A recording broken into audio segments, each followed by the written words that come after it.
तो इसमें श्रीरूप गोस्वामी लिखते हैं, सजातीय अस्य स्निग्ध श्री भगवत भक्त संगो। तो भगवान के भक्तों का संग करना, लेकिन किस प्रकार का भक्तों का संग करना? तो सजातीय, सजातीय अर्थ समझना पड़ेगा हम लोगों को। ये अर्थ क्या होता है? सिंपल शब्दों में कहें तो अंग्रेजी में कह सकते हैं लाइक माइंडेड डिवोटी, या समान प्रकार के भाव रखने वाले भक्तों के साथ में संग करना, और जिनके साथ में प्रीति हो, अफेक्शनेट डिवोटी। हम बहुत सारे भक्तों के संग कर सकते हैं, लेकिन जब तक उसमें प्रीति नहीं होती है तब तक उसको इस प्रबल अंग में भक्ति के नहीं रखा जाता है। तो ये क्या होता है, हम लोग इसको थोड़ा बहुत आज गहराई में समझने का प्रयास करेंगे। तो एक बार की बात है, ये श्रीमद् भागवतम फर्स्ट कैंटो से पहले एक कोटेशन लिया हुआ है। इसमें लिखा हुआ है, तुलयाम लवेनापि न स्वर्गम न पुनर्भवम भगवत संगी संगस्य मर्त्यानाम किम उताशिषः।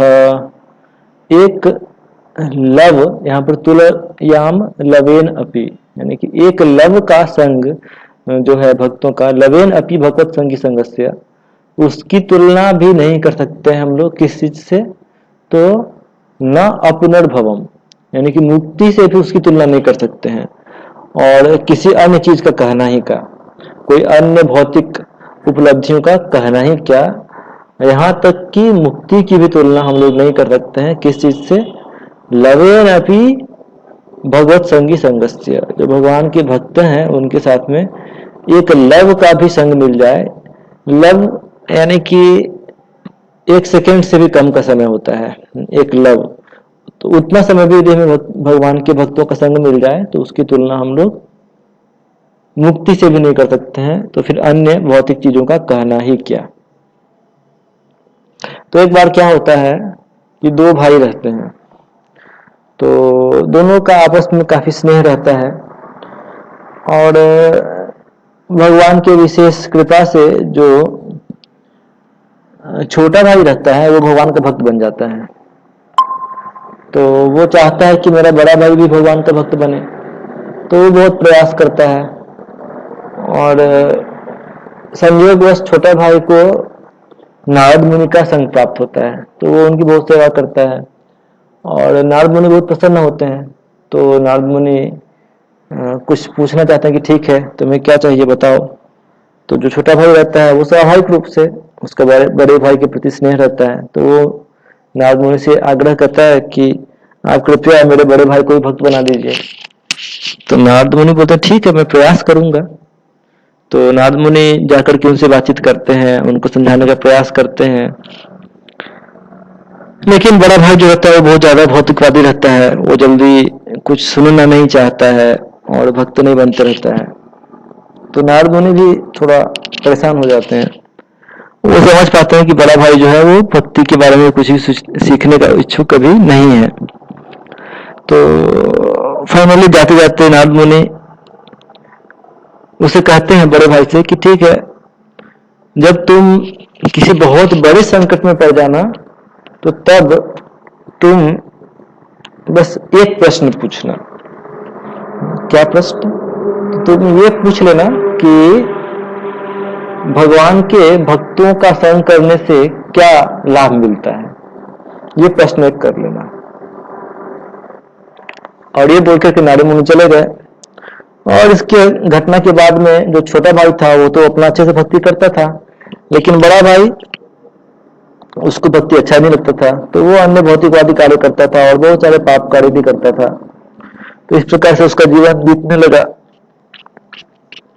जब मृत्यु का समय आया तो मृत्यु के समय में क्योंकि बहुत पाप किया था तो उसको यमराज के दूत आए और उसको पकड़ के लेकर गए और यमलोक लेकर के गए, और उसका पूरा बही खाता निकाला गया, तो बहुत सारा पाप निकला।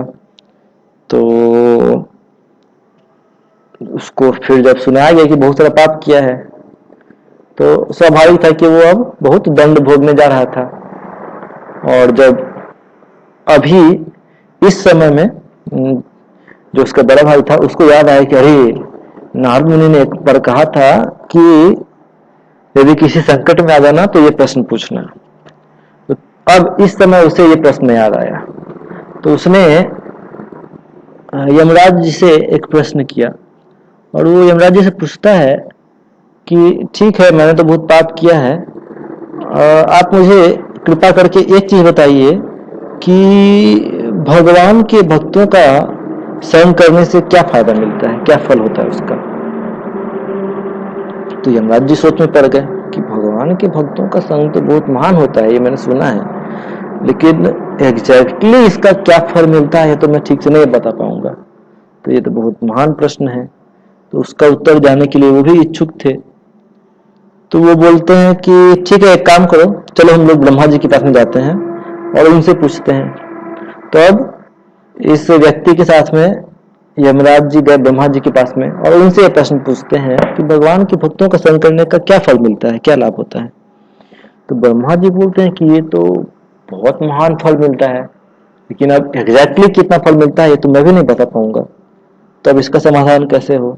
चलो हम लोग शंकर जी के पास में चलते हैं, वैष्णवा नाम यथा शंभु, वही समाधान करेंगे। तो अब यमराज जी और ब्रह्मा जी और ये व्यक्ति मिल करके जाते हैं शंकर जी के पास में और सेम प्रश्न शंकर जी से करते हैं। तो शंकर जी बोलते हैं कि ये प्रश्न तो बहुत अच्छा है, लेकिन एग्जैक्टली एक भक्त का संग करने से कितना फल मिलता है तो मैं नहीं बता पाऊंगा। चलो हम लोग वैकुंठ चलते हैं, भगवान विष्णु से पूछते हैं इसका उत्तर। तो सब लोग मिल करके जाते हैं भगवान विष्णु के पास में और भगवान विष्णु से प्रश्न पूछते हैं कि भगवान के भक्तों का संग करने का क्या लाभ होता है। तो भगवान विष्णु कुछ समय के लिए सोचते हैं, फिर भगवान बोलते हैं कि ठीक है, आप लोग यहाँ से अब वापस जाइए। तो अब चूंकि भगवान तो भगवान है, तो कोई उनको जबरदस्ती तो प्रश्न नहीं पूछ सकता है। भगवान की इच्छा होगी तो उत्तर देंगे, नहीं इच्छा होगी नहीं देंगे। तो सब लोग लौटने लगे भगवान की इच्छा देख करके। तो लेकिन भगवान ने कहा कि ये जो व्यक्ति है इस व्यक्ति को इधर ही छोड़ दो, तुम लोग जाओ। तो जो पापी व्यक्ति था उसको भगवान ने वहीं रोक लिया और बाकी लोग को जाने को कहा। तो अब चूंकि ये लोग समझ नहीं पाए थे कि अरे ये कैसे हो गया, तो लोग बोले अरे ये तो पापी व्यक्ति है, तो आप इसको क्यों यहाँ रख रहे हैं। तो भगवान बोलते हैं कि देखो, तुम्ही ने प्रश्न किया था कि भगवान के भक्तों का संग करने का लाभ क्या होता है, तो यही लाभ होता है। इस व्यक्ति ने भगवान के भक्तों का संग किया और इसका फल ये है कि अब ये वैकुंठ आ चुका है, और एक बार यदि कोई वैकुंठ आ जाए तो उसे पुनः भौतिक जगत में लौटने की आवश्यकता नहीं होती है, तो अब ये यहीं रह सकता है। तो ये यही है भगवान के भक्तों का संग करने का लाभ। तो इस प्रकार से जो पापी व्यक्ति था वो भी नारद मुनि की कृपा से भगवान के धाम में चला गया। तो इस कहानी में जो सबसे महत्वपूर्ण बात जो समझने वाली है वो ये है कि संकट के समय में इस व्यक्ति ने, यद्यपि वो पापी था, फिर भी उसने नारद मुनि के वचनों पर श्रद्धा रख करके और उस पर अमल किया, उस पर कार्यान्वयन किया, और ये जो उसका गुण था उसने उसकी रक्षा की। तो जो भक्तों का संग होता है उसका एक सबसे महत्वपूर्ण अंग होता है कि हमें उन पर श्रद्धा होना चाहिए, और जब हम उन पर श्रद्धा रखेंगे तभी उनके जो आदेश होते हैं उनका हम पालन कर पाएंगे। और इस तरह से हम जब भक्तों के संग में आएंगे तो हम कृष्ण कथा पर चर्चा कर पाएंगे। तो यही वास्तव में साधु संग होता है। यदि ये चीज मिसिंग है तो फिर हम वास्तव में साधु संग नहीं कर रहे हैं। तो यहाँ पर में इस श्लोक में जो वर्ड यूज हुआ है वो है भगवत संगी संगस्य, अर्थात ऐसे भक्तों का संग करना, भगवान के ऐसे भक्तों का संग करना जो भगवत संगी हैं, जो भगवान के पार्षद हैं, ऐसे भक्तों का संग करना। संग करना यानी कि उनकी इस संग के प्रति हमारी आसक्ति होनी चाहिए। तो इस तरह के भक्त जो भगवान से आसक्त हैं, ऐसे भक्तों का लवेनपि, बहुत कम समय का भी संग जो होता है वो हमें महान संकट से उबार सकता है। और इस प्रकार के संग की यहाँ पर बात की जा रही है। तो ये जो श्लोक है, ये श्लोक नैमिषारण्य के जो ऋषि थे वो लोग कह रहे थे। तो यहाँ पर में हम लोग समझ सकते हैं कि जब हम भक्तों के संग में जाते हैं तो हमें सबसे पहली बात है कि उस भक्तों के संग के प्रति हमारे हृदय में श्रद्धा रहनी चाहिए और हमें उस श्रद्धा को व्यक्त भी करना चाहिए बोल करके। हमारे हृदय में उस भक्तों के संग के प्रति प्रशंसा होनी चाहिए और हमें उसे व्यक्त करना चाहिए। और यहाँ पर में ये जो श्लोक है ये इस चीज को प्रदर्शित करने के लिए बहुत अच्छा उदाहरण है। तो उसी प्रकार से एक अन्य श्लोक भी आता है भागवतम में। ऐसे तो भक्तों के संग के गुणगान में बहुत सारे श्लोक आते हैं। तो एक अन्य श्लोक आता है 4th कैंटो में, 4थे स्कंध में। ये है क्षणार्धेनापि तुलये न स्वर्गं न पुनर्भवम् भगवत संगी संगस्य मर्त्यानाम किम उताशिषः। तो इसका भी अर्थ मोटा मोटी सेम ही है जो पिछला वाला श्लोक था, लगभग वही अर्थ है इसका भी। क्षण अर्धेन अपि, आधा क्षण भी भगवान के भक्तों का संग मिल जाए तो इसकी तुलना किसी अन्य आशीष से, किसी अन्य आशीर्वाद से नहीं की जा सकती है। यहाँ पर भी आप देखेंगे भगवत संगी संगस्य, अर्थात जो भगवान के संगी हैं, भगवान के पार्षद हैं, वैसे भक्तों के बारे में कहा जा रहा है।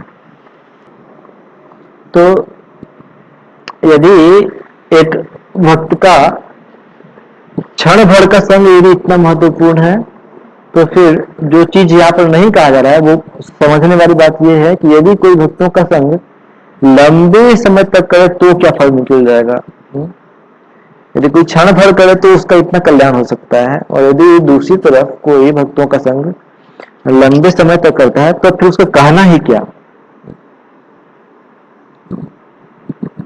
वो निश्चय ही बहुत महान लाभ प्राप्त करेगा। यहाँ पर जो तुलना की गई है तो वो तुलना की गई है भक्तों का संग और मुक्ति का। तो जब एक कंपैरिजन किया जाता है, तुलना किया जाता है, तो तुलना समान लोगों के बीच में किया जाता है या कुछ ऐसा चीज के बीच में किया जाता है जो तुलना करने योग्य हो। मान लीजिए कि हम तुलना करना चाहते हैं तो तुलना कभी भी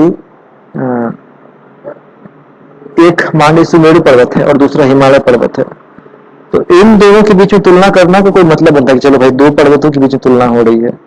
लेकिन हम सुमेरु पर्वत और एक सरसों की तुलना नहीं कर सकते हैं, क्योंकि सरसों का कुछ मतलब ही नहीं होता है, बिल्कुल नगण्य होता है पर्वत की तुलना में।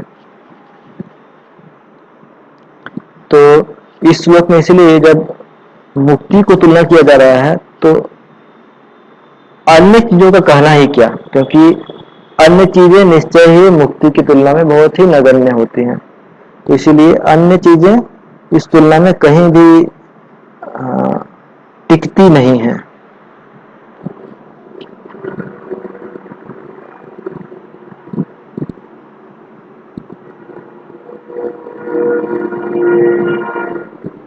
तो भक्तों की क्या क्षमता होती है, तो इसके विषय में लिखा गया है कि जो भगवान के शुद्ध वैष्णव होते हैं उनके हृदय में कृष्ण की अनेक शक्तियां विद्यमान होती हैं। भक्ति शक्ति, लादनी शक्ति और संबित शक्ति, ये शक्तियां उनके हृदय में विद्यमान होती हैं। तो इसीलिए यदि कोई कृष्ण भक्त के संपर्क में आता है तो वो इन शक्तियों के संपर्क में भी आ जाता है। और यही कारण है कि जो भगवान के भक्त होते हैं उनका जो जूठन होता है या उनका चरणामृत होता है या फिर उनके चरणों का जो धूल होता है ये बहुत ही शक्तिशाली होते हैं भक्ति में आगे बढ़ने के लिए। तो इसीलिए यदि कोई एक शुद्ध वैष्णव के निकट कुछ समय के लिए भी रहता है तो वह तुरंत उसके हृदय में भक्ति का उद्गार हो सकता है। और यदि वह भक्त उस भक्ति को अपने हृदय से बांध ले तो बहुत ही शीघ्र भक्ति में बहुत आगे बढ़ सकता है।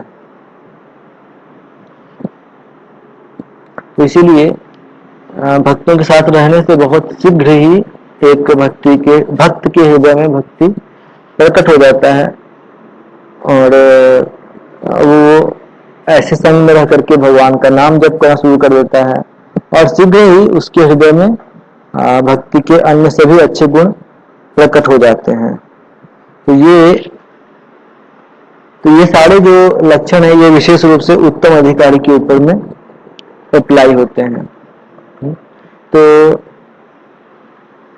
अब यहाँ पर जब भक्तों के संग की बात की जा रही है तो उसमें एक गुण रहना चाहिए कि वह सजातीय होना चाहिए। सजातीय आशय। तो ये सजातीय क्या होता है? तो हमने इसको ब्रॉडली एक ट्रांसलेट किया था, मोटे तौर पे कह सकते हैं लाइक माइंडेड, यानी कि समान मानसिकता वाले भक्तों का संग लेना चाहिए और वह भी स्निग्ध होना चाहिए, उनके प्रति हमारा स्नेह होना चाहिए।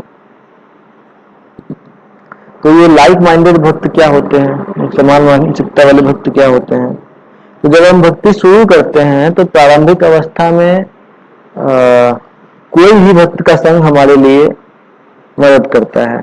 मान लीजिए कि नया भक्ति करना शुरू किए हैं तो जनरली तो हम लोग ऐसे भौतिकवादी लोगों के संग में रहते हैं, लेकिन जब हम भक्ति करना शुरू किए हैं तो उस समय में फिर कोई भी भक्त यदि हमें मिल जाए तो हम उनके साथ में रहेंगे तो हमें भक्ति करने की प्रेरणा मिलेगी। तो यानी कि प्रारंभिक अवस्था में हम कह सकते हैं कि कोई भी वैष्णव का संग को हम लाइक माइंडेड कह सकते हैं, सजातीय कह सकते हैं। लेकिन जब समय बीतता है तब धीरे धीरे हम भक्ति में आगे बढ़ते हैं और हो सकता है कि धीरे धीरे हमारा किसी एक विशेष सेवा के प्रति एक विशेष आसक्ति जागृत हो जाए या हम उसमें गहराई में चले जाएं। तो इस परिस्थिति में क्या होता है कि जब हम किसी ऐसे भक्त का संग करते हैं जो उस सेवा में, उस विशेष सेवा में दक्ष हो, तो यह हमारे भक्ति में हमें बहुत ज्यादा प्रेरणा देती है। तो इस लेवल पे आकर के सजातीय भक्त का संग हो जाएगा, ऐसे भक्तों का संग करना जो हमारे समान ही किसी विशेष सेवा में रुचि रखते हैं और हमारा जो भक्ति में सफलता का जो एक परिभाषा है तो वह परिभाषा उनके जीवन में भी लागू हो। We share same kind of taste and same definition of success.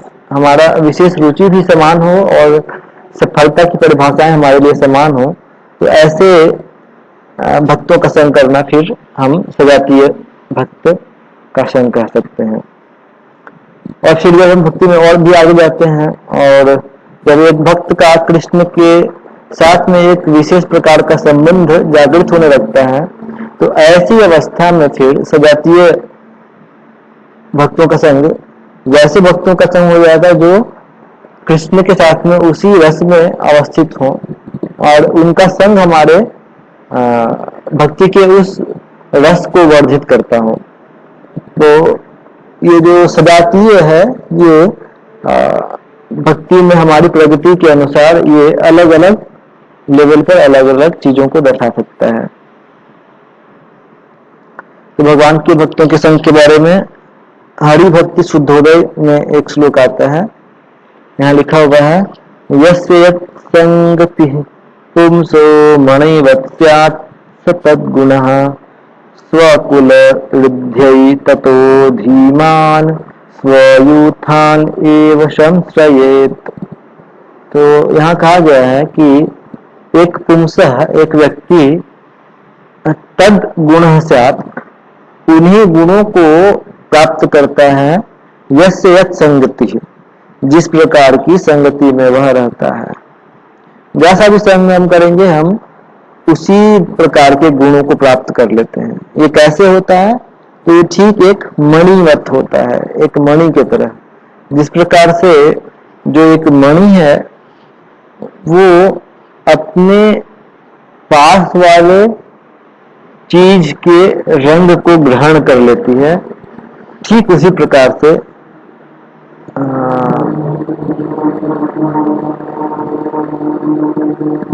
जो भगवान के भक्त होते हैं वो कहते हैं कि एक व्यक्ति जिस प्रकार के संग में रह रहा है उसी प्रकार का गुण भी वह अपने अंदर विकसित कर लेता है।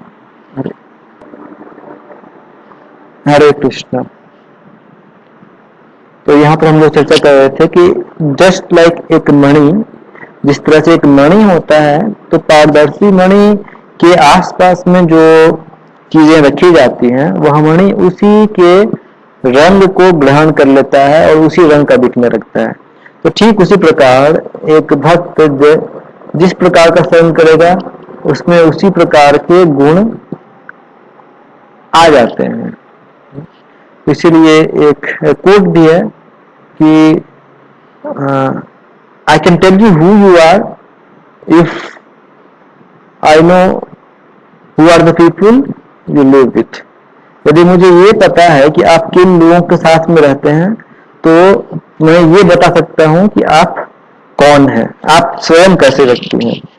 क्योंकि जिन लोगों के साथ हम लोग रहते हैं उनका गुण भी हम निश्चय ही ग्रहण कर लेते हैं। तो ये जो स्टेटमेंट है ये कौन कह रहा है? तो ये स्टेटमेंट वास्तव में हिरण्यकशिपु प्रहलाद को कह रहे हैं। वो प्रहलाद को कह रहे हैं कि तुमने क्या किया है, तो तुमने भक्तों का संग कर लिया है और इसीलिए तुम्हारा दिमाग खराब हो गया है। तो वास्तव में वो एक सही चीज को एक गलत दृष्टिकोण से देखने का प्रयास कर रहे थे और वो कह रहे थे कि देखो तुम इसीलिए वैष्णवों का संग मत करो, तुम दानवों का संग करो तो तुम भी एक अच्छा दैत्य बन सकते हो। तो यद्यपि वो इस प्रिंसिपल को गलत अप्लाई कर रहे थे, लेकिन हम इसे सही रूप से अप्लाई कर सकते हैं कि कैसे हम जिस प्रकार का संग करते हैं हम उसी प्रकार के चरित्र को प्राप्त करते हैं।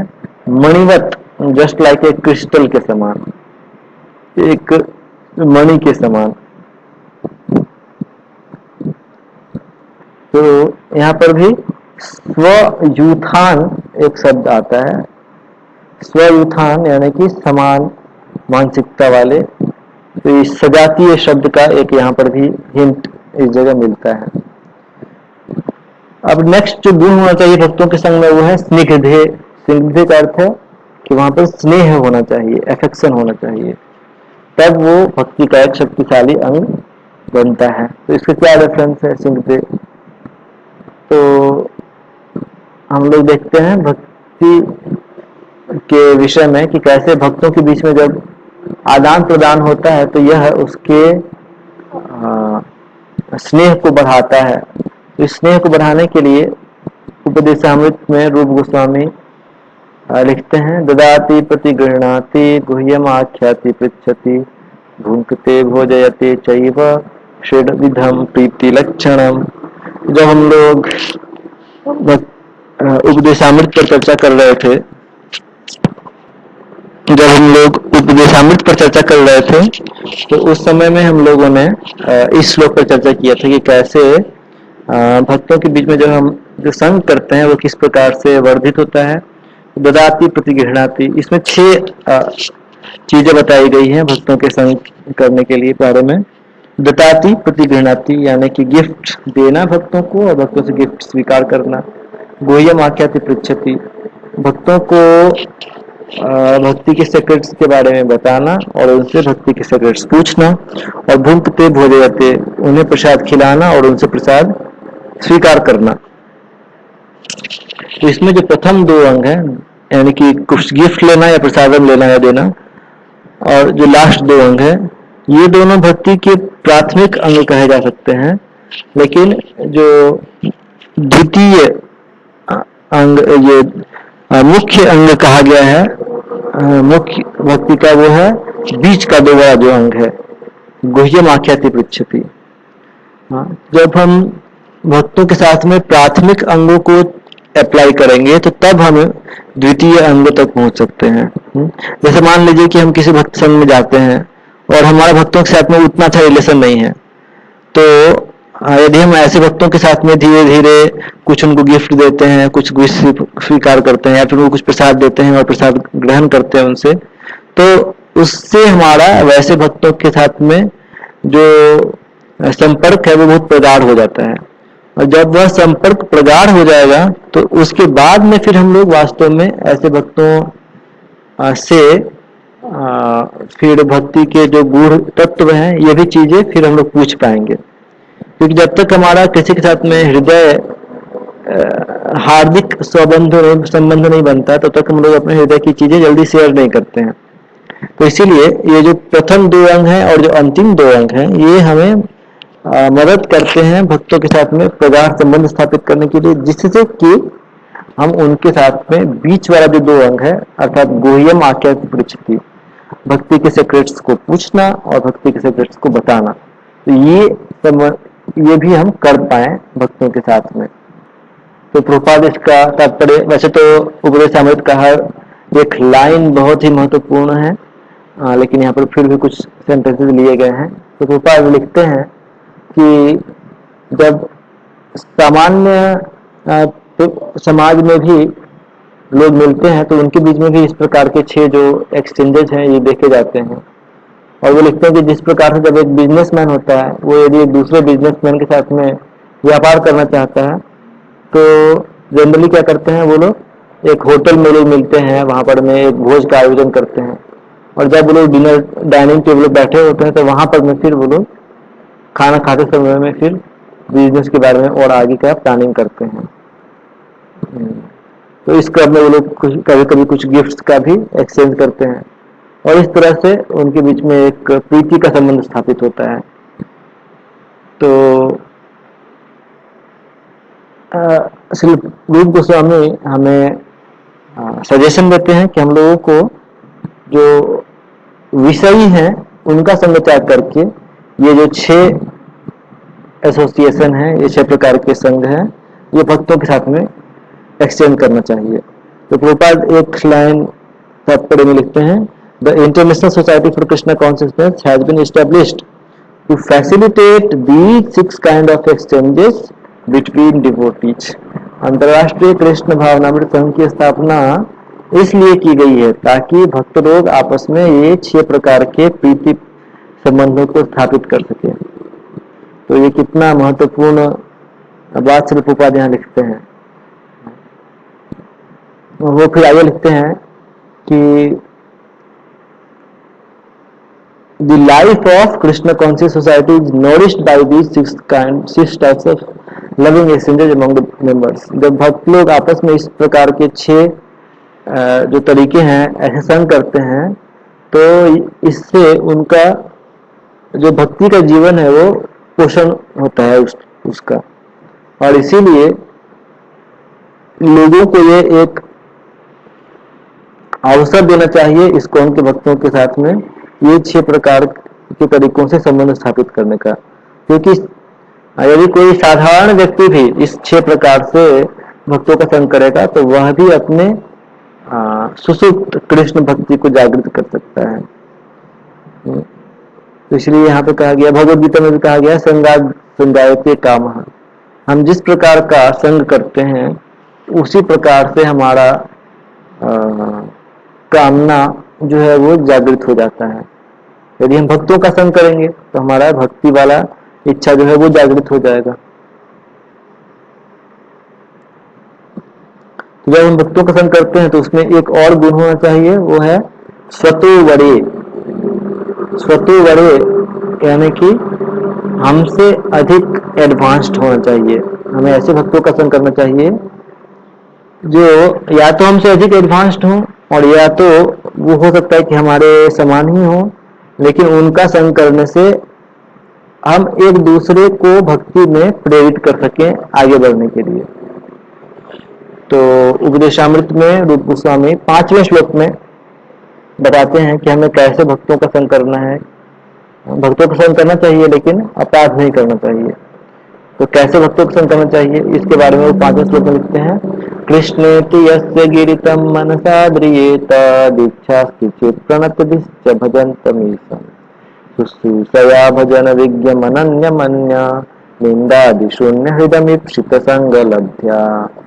इसमें वो सबसे पहले लिखते हैं अलग अलग लोगों के साथ में जो अलग अलग लेवल पे भक्त होते हैं, तो उनके साथ में अलग अलग तरह की डीलिंग्स बताई गई हैं। सबसे पहले मनसा मनसा आद्रियेत, हमें मन में सम्मान करना चाहिए किनको, कृष्ण यश गिरितम, जिनके मुख में हरिनाम हो उनको, और जिनकी दीक्षा हो चुकी है, जो भगवान की सेवा में लगे हुए हैं, उनको प्रणति भी, उनको प्रणाम भी करना चाहिए झुक करके। और उसके साथ में जो भजन विज्ञम, भगवान के शुद्ध भक्ति में लगे हुए हैं, अनन्य भजन विज्ञम, बहुत ही एडवांस्ड है, और अनन्य मान्य निंदादि शून्य हृदय, जिनका हृदय दूसरों की निंदा करने से, निंदा करने की प्रवृत्ति से बिल्कुल मुक्त हो चुका है, अर्थात जो बहुत ही पवित्र भक्त हैं, शुद्ध भक्त हैं, ऐसे भक्तों का पूर्ण समर्पण की भाव से सेवा भी करनी चाहिए। इसमें अलग अलग लेवल के भक्तों के साथ में कैसे हमें व्यवहार करना है ये बताया गया है। तो यानी कि ऐसा नहीं है कि हमें हर भक्त से एक ही तरह का व्यवहार करने के लिए कहा गया है। यहाँ पर हमें अलग अलग लेवल के भक्तों के साथ में अलग अलग व्यवहार करने को कहा गया है। तो प्रभुपाद लिखते हैं कि in order to intelligently apply the sixfold loving reciprocations mentioned in the previous verse, one must select proper persons with careful discrimination। अर्थात हमें भक्तों का संग करते समय में भी उसमें थोड़ा बहुत डिस्क्रिमिनेशन करने का, वहां पर विवेक को व्यवहार करने का जरूरत है। और इसीलिए हमें कौन सा भक्त किस लेवल पर है उस हिसाब से व्यवहार करना चाहिए।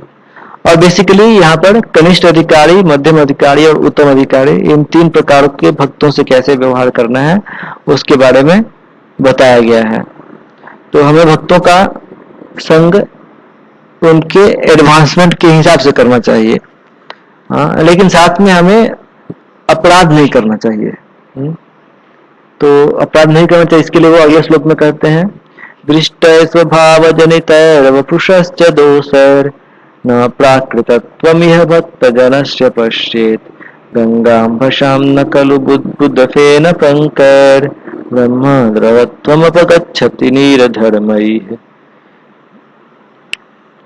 तो अपराध, हम किस प्रकार से अपराध करने से बचेंगे, तो वास्तव में भक्तों के साथ में प्रेममय संबंध स्थापित करने का बहुत ही सरल तरीका है कि जब हम भक्तों के साथ मिलें तो उनके साथ में क्या चर्चा करें, कृष्ण कथा। बहुत ही सिंपल उपाय है। यदि हम ये करेंगे तो हम फिर अपराध करने से बच जाएंगे और भक्ति में वास्तव में आगे बढ़ेंगे। तो इसके लिए रेफरेंस लिया गया है भागवतम 11:330 से, परस्परानुकथनम पावनम भगवत् यशः मिथो यतिर्मिथस्तुष्टिर्निवृत्तिर्मिथात्मनः। तो जब भगवान के भक्त लोग साथ में आकर के और पावनम भगवत यशः क्या करते हैं, चर्चा करते हैं, परस्पर या अनुकथनम, वो आपस में बातचीत करते हैं। और किस चीज के बारे में बात करते हैं, पावनम भगवत यशः, भगवान की पावन कथाओं के बारे में परस्पर चर्चा करते हैं।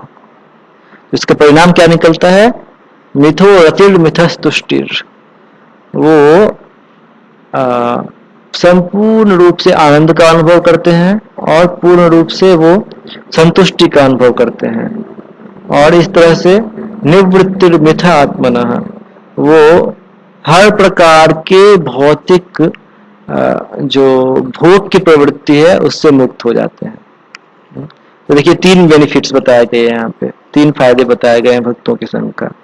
मिथो रतिर, जब वो कृष्ण कथा भक्त लोग आपस में चर्चा करते हैं तो पहला फायदा क्या होता है, मिथो रति ही, वो उससे आनंद का अनुभव करते हैं, और मिथो तुष्टि, वो उससे संतुष्टि का अनुभव करते हैं, और साथ ही निवृत्तिर मिथात्मनः, वो हर प्रकार के भौतिक भोग से निवृत्ति प्राप्त कर लेते हैं, उससे मुक्त हो जाते हैं। तो इसीलिए शास्त्रों में यहाँ तक कहा गया है कि भक्तों का संग वास्तव में भगवान, स्वयं भगवान के संग से भी अधिक मूल्यवान है। तो ऑफकोर्स हम ये नहीं कहना चाहते हैं कि भगवान का संग का महत्व नहीं है, या उसको हम कम करके नहीं आंकना चाहते हैं, लेकिन वास्तव में शास्त्रों में इस प्रकार बात के अनेक प्रमाण हमें देखने को मिलेंगे कि कैसे जो भगवान के भक्त हैं वो वास्तव में भगवान के भक्तों के संग से अधिक लाभान्वित होते हैं।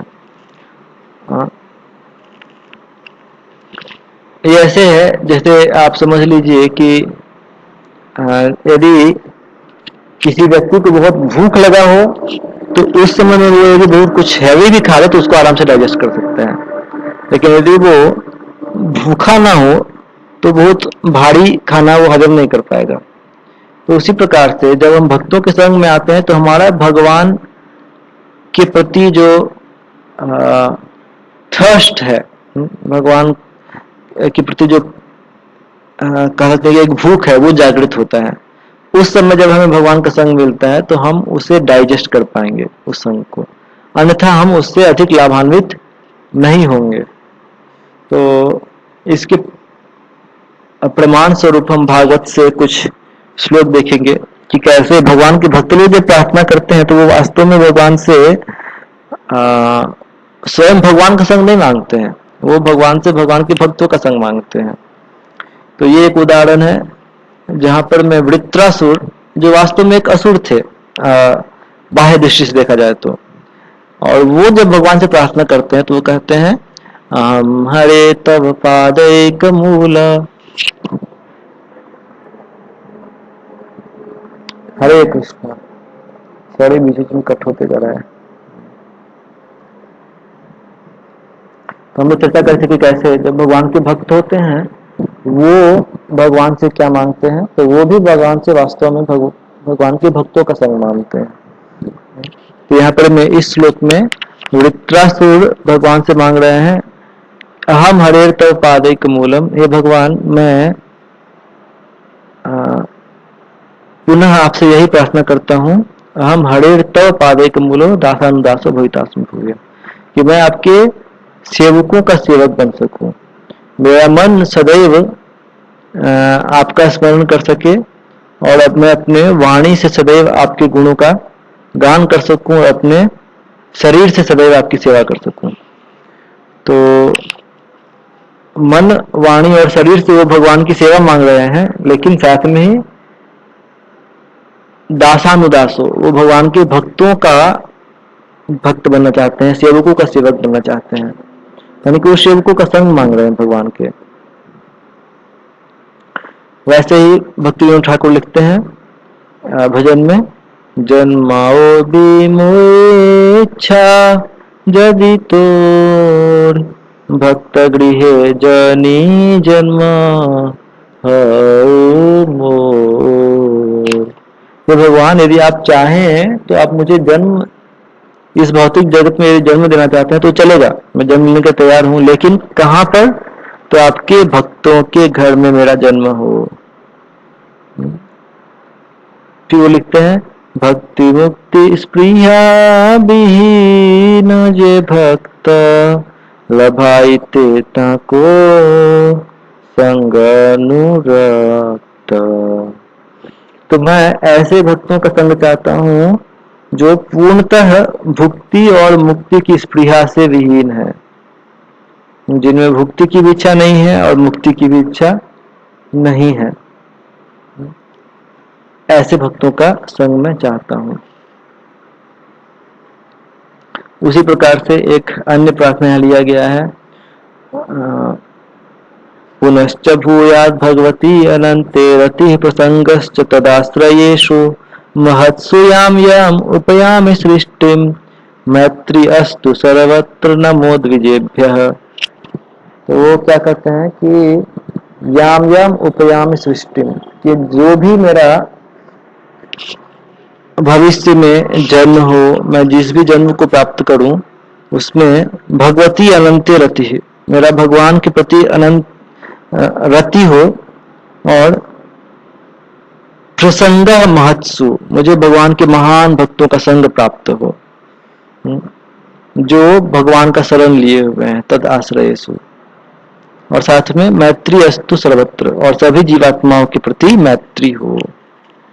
तो इस तरह से यहाँ पर हम देख सकते हैं कैसे वो भगवान से हर जन्म में भगवान के भक्तों का संग मांग रहे हैं।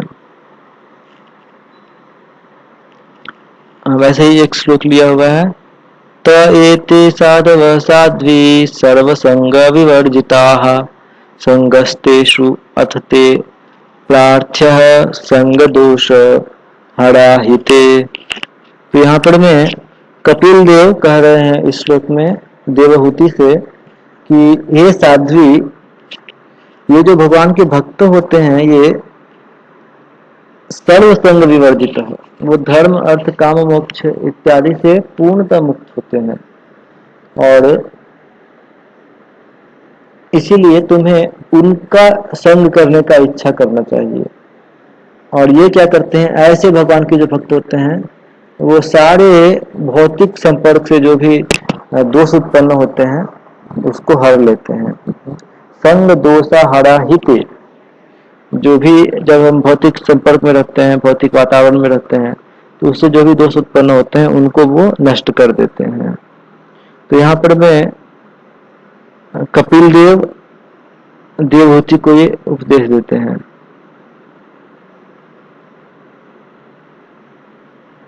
वैसे ही कुछ अन्य श्लोक भी लिए गए हैं। सताम प्रसंगान मम वीर्य संविदो भवन्ति कर्ण रसायन कथा तज्जोसनातासु अपवर्गवत्मनि श्रद्धा रतिर्भक्तिरनुक्रमिष्यति। तो इस श्लोक में बताया गया है कि कैसे सताम प्रसंगान, जब भक्तों का संग करते हैं तो उससे क्या होता है, मम वीर्य संविदो, भगवान के जो दिव्य लीलाएं हैं उनको सुनने के प्रति एक रुचि जागृत होती है, और उससे कथा हृत कर्ण रसायन भवन्ति, ये जो रुचि जागृत होती है ये धीरे धीरे श्रद्धा रति भक्ति अनुक्रमस्यति, ये रुचि धीरे धीरे क्या करता है, तो आसक्ति भाव और प्रेम में परिणत होता है। तो ये परिणाम है भगवान के भक्तों का संग करने का। श्रद्धा रति भक्ति अनुक्रमस्यति, यहाँ लिखा हुआ है 3 वर्ड, श्रद्धा रति और भक्ति। अनुक्रमस्यति मतलब क्रमशः विकसित होता है। तो श्रील प्रभुपाद इसको ट्रांसलेट करते हैं, श्रद्धा को श्रील प्रभुपाद ट्रांसलेट करते हैं आसक्ति में, रति को भाव में और भक्ति को प्रेम में। तो ये 3 चीजें हैं, आसक्ति भाव और प्रेम, ये सारी चीजें क्रमशः विकसित होती हैं भगवान के भक्तों का संग करने से। नेक्स्ट श्लोक में कहा गया है, भक्ति मुहुः प्रवहतां त्वयि मे प्रसंगो भूयादनंत महतां अमलाशयानां येनांजशोण बल येनांजसोल्बणम् उडु व्यसनं भवाद्भिं निश्चय भवद्गुणकथामृतपानमत्तः। तो वो कहते हैं कि हे भगवान, मेरा भूयात में प्रसंग महताम अमलाशयानाम, मेरा सदैव भगवान के महान भक्तों का संग मुझे प्राप्त हो, जिनका भक्ति मुहुः प्रवहताम त्वयि, जिनके हृदय में सदैव आपके प्रति भक्ति का प्रवाह होता है। तो ऐसे भक्तों के संग से क्या होगा, भगवद गुण कथामृतपानमत्त है। जैसे ही भक्तों का संग करते हैं तो तुरंत भगवान के दिव्य गुणों और दिव्य लीलाओं के श्रवण में हमारी रुचि जागृत हो जाती है, और जब ये हो जाएगा तो इससे मैं बहुत ही आसानी से इस उल्बणम उड़ुव्यसनम, जो बहुत कठिन संसार है, इसको मैं बहुत आसानी से पार कर सकता हूँ। और इस आइटम के बारे में रूप गोस्वामी का स्वयं का एक गुणगान में, भगवान के भक्तों के गुणगान में एक श्लोक लिखा हुआ है। वो लिखते हैं दृक् अम्बोभिर्धौतः पुलकपतली मंडिता तनुः स्खलन अंत फुल्लो दधत् अतिपृथुं वेपथुमपि दृशोः कक्षां यावन् मम स पुरुषो कोऽपि उपययौ न जाने किं तावन्मतिरिह गृहे नाभिरमन्ते। तो वो लिखते हैं कि जब से मैंने देखा है एक ऐसे भक्त को, यावत दृशोह, जो क्या है, दृक् अम्बोभिर धौतः, जिनका शरीर उनके आंखों से निकलने वाले अश्रुओं से धुल चुका है, और पुलक पटली मंडित तनु, पूरा शरीर उनकी आंखों से निकलने वाले अश्रुओं से धुल चुका है, और उनके जो पुलक हैं, उनके शरीर के जो रोए हैं वो खड़े हैं। ये वास्तव में अष्ट सात्विक विकार के लक्षण होते हैं, ये सभी जो भी यहाँ पे वर्णन आ रहा है। और जो स्खलन अंतः फुल्लो, जो अपने ज्वायस हृदय के कारण, प्रसन्न हृदय के कारण बिल्कुल स्खलन, स्टम्बल्ड मतलब भूमि पर गिर जाते हैं, और अति पृथुम वे पथुम अपि, और बहुत कांप रहे हैं। ये सभी वास्तव में अष्टविकार, सात्विक अष्टविकार के लक्षण हैं, जो भगवान के बहुत महान भक्तों के शरीर में प्रकट होते हैं। और मम मति न जाने किम सह पुरुष उपययौ, तो ऐसे भक्त का दर्शन करने से मेरा मन परम भगवान कृष्ण के प्रति आसक्त हो गया है, और इसलिए अब मेरा अपने परिवार के प्रति कोई आसक्ति नहीं बचा। तो ये रूप गोस्वामी स्वयं वर्णन करते हैं कि कैसे भगवान के भक्तों का संग करने का क्या परिणाम होता है। इन शॉर्ट इस श्लोक में क्या कहा गया है कि कैसे जब हम भगवान के भक्तों का संग करते हैं तो हमारा मन कृष्ण के प्रति आसक्त हो जाता है, और जब मन कृष्ण के प्रति आसक्त हो जाएगा तो हमारा इस भौतिक संसार के किसी भी चीज या किसी भी व्यक्ति के प्रति कोई आसक्ति नहीं बचता है। तो एक बहुत ही सुंदर श्लोक भक्ति रसामृत सिंधु में रूप गोस्वामी ने स्वयं लिखा है। तो इस प्रकार से हमने आज के चर्चा में शॉर्ट में ये देखा, क्योंकि यदि हम वास्तव में डिटेल में चर्चा करना चाहें तो भागवतम में अनेकों श्लोक मिल जाएंगे जिसमें भगवान के भक्तों के संग का गुणगान किया गया है, उसको कोई लिमिट नहीं है। लेकिन फिर भी हमने कम समय में ये जानने का प्रयास किया कि भगवान के भक्तों का संग का क्या लाभ है। और आज के चर्चा में हमने देखा कि कैसे ऐसे संग में कुछ गुण होने चाहिए। तो ये गुण क्या थे? तो एक गुण था कि यह सजातीय होना चाहिए, समान मानसिकता की होनी चाहिए। और उसके बाद में हमने देखा कि जब हम भक्तों का संग करते हैं तो ऐसे गुण सजातीय होने के साथ में स्निग्धे, उसमें प्रीति होनी चाहिए भक्तों के संग में। और उसके बाद में स्वतो बड़े, या तो हमें अपने से अधिक एडवांस्ड भक्तों का संग करना है, या फिर हो सकता है कि दो भक्त इक्वल हों लेकिन वो आपस में इस प्रकार से कृष्ण के विषय में चर्चा करें कि वो एक दूसरे को भक्ति में आगे बढ़ने की प्रेरणा दें। तो स्वतो बड़े, तो ये भी एक गुण होना चाहिए। और फिर हमें अपराध से बचना है। तो इस प्रकार से जब हम भगवान की भक्ति करेंगे तो ये बहुत ही भक्ति का बहुत शक्तिशाली अंग बन जाता है, जो हमें शीघ्र, अति शीघ्र भक्ति में आगे बढ़ने में मदद करता है। तो अब बहुत रात हो चुकी है, यहाँ पे हम एंड करते हैं। यदि किसी के मन में कोई